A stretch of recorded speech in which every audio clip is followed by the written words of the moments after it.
A religion whose prophet is a provably warmonger who advocates for the execution of everyone that doesn't believe in his faith, a religion that is inherently contradictory to itself, and a religion that is totally incompatible with modern Western societies. And by the end of this video, you will have a completely different view of religion as a whole. Muslims are often attacked around the area of child marriage, and I'm going to teach you how to argue this point from a rational perspective and flip it on its head and say why it's a good thing. Defending child marriages. Is there anything in Islam that prevents you from, a man marrying a 5-year-old that started precocious puberty? You can arrange a marriage even as an infant, but that doesn't mean that sex is allowed. Could a man have a marriage to a 5-year-old consummated if she started precocious puberty? If she starts showing signs of physical maturity, then yes. What?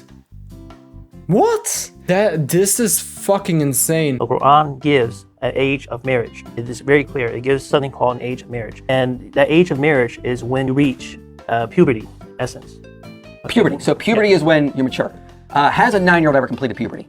Sure. Can there be rare cases where a 9-year-old has completed puberty? Yeah. Does that mean that 9-year-olds are eligible, should be eligible to marriage? Fuck no. Can 9-year-olds even consent to marriage? Why are we even talking about 9-year-olds completing puberty? Which fucking freak looks at a 9-year-old kid and is like, oh yeah, she looks like she can bear the best children? Do you think that Saudi Arabia should allow 6-year-old children to marry? Yes or no? Well, in my opinion, that is just moral corruption. In these guys' opinions, that is completely justifiable because maturity is individual. And maturity is achieved at different stages of life and at different speeds, it seems. And some people are so fast that they outspeed most 20-year-olds in the West. Fascinating. Anyhow, there's way more examples beyond this stupidity.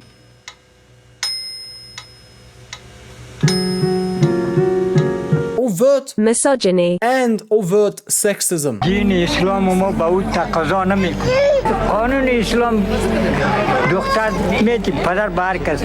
Fantastic. We are removing free choice again because free choice is a luxury good. Leave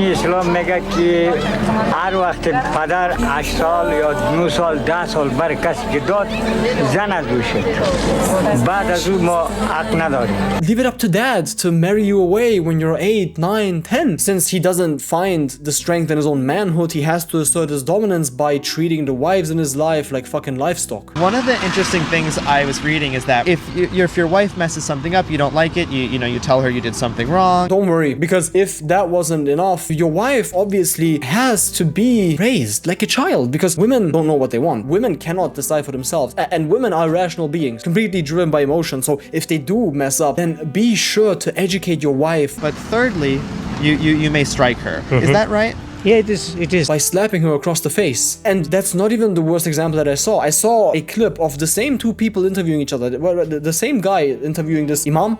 Is it imam? I don't know. But priest? I don't know what they're called. I'm sorry. And there he just blatantly advocates to stone your wife if she commits adultery. I wonder, what happens when a man commits adultery in that religion? Is he also getting stoned? Oh, but don't worry, because there's still an issue that is very prevalent in my mind. As someone who is gay himself, is it illegal to be gay? Can I be who I want to be? Let's hear from some of the practitioners then. Okay, let me ask you another question. Is homosexuality wrong?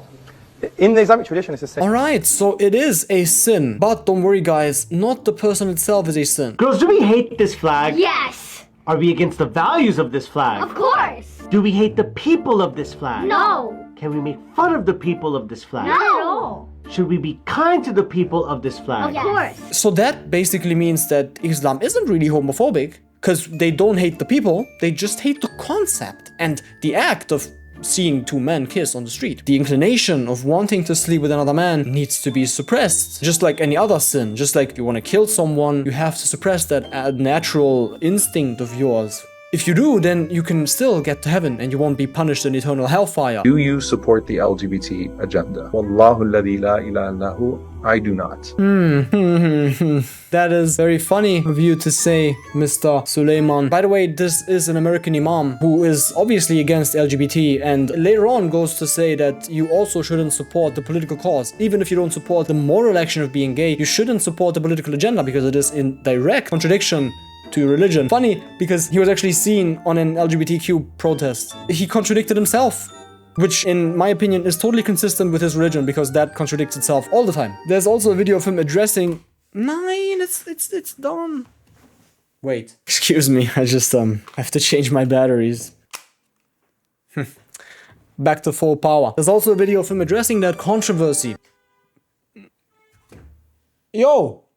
Chill? Yeah, but I won't watch that video because I can't be bothered. And now you may wonder, why? Why am I being flooded with these videos? Why do I have to see that? Why is this hateful religion on my TikTok feed? Well, obviously because the goal is to Muslimize Western societies. So know this, that Islam will enter every house. Don't worry about the Islamophobes. They can yap all they want. Their children will be Muslim. The Islamic takeover is upon us. It feels as though Islam is taking over the West. Would you agree? Yeah, they are, inshallah. Soon, inshallah, soon all world will be become Muslim. Of course, inshallah. That is the true goal of any religion, conquering. As we know, that worked out great for Catholicism back then. Wir sind angekommen in der Islamischen Republik Deutschland. Yeah, that guy basically said, welcome to the Islamic Republic, Germany. If you listen to some of the very worried voices in our communities, you can already tell that they are scared of this Islamic revolution because they know it's happening. It's something that should be prevented, that needs to be prevented because we cannot let this happen. So we need to vote in the only party that opposes this radicalization effectively. Yeah, the AfD.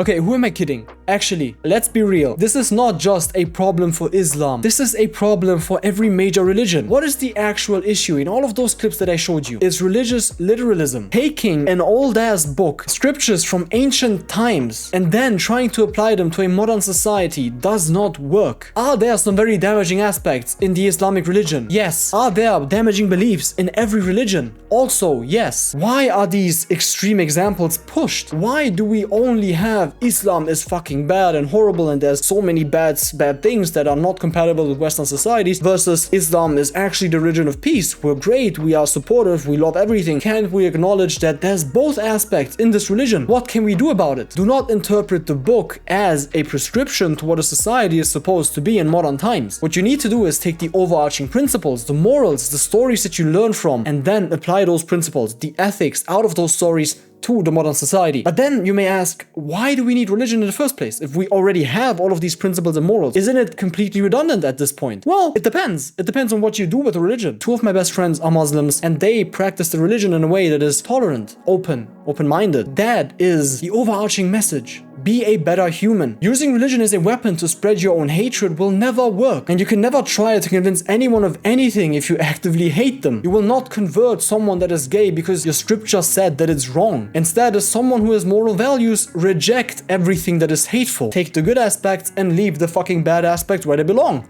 In the past. As we can see, the most extreme examples find the most views, the biggest appeal, because that is what drives engagement and clicks. People want to be reaffirmed in their one view. Either something is horrible or something is an inherent good. And it just doesn't work that way. We are too complex as a modern society to have a black and white thinking like that. But leave it to TikTok to swarm my feed with anti-Islam videos or completely pro-Islam videos. There's no nuance to be found. And it's fucking annoying. I am fucking annoyed by it. Why can't I have intelligent conversations on the internet? That is just how modern platforms, modern social media works. And we are not strong enough to change it because we get trapped in these loops ourselves. I will leave you with one last thought. I personally believe that religion should be nowhere near a state because a state is supposed to be a neutral entity. Religion is never neutral. That's all. I hope you watched the video to the end and you don't think I'm Islamophobic because I do support every religion in the same way. I am very neutral to all of them and I think they can be a net positive for people that really want to lean on them in times of hardship and need. Just don't make a religion your weapon to spread hatred.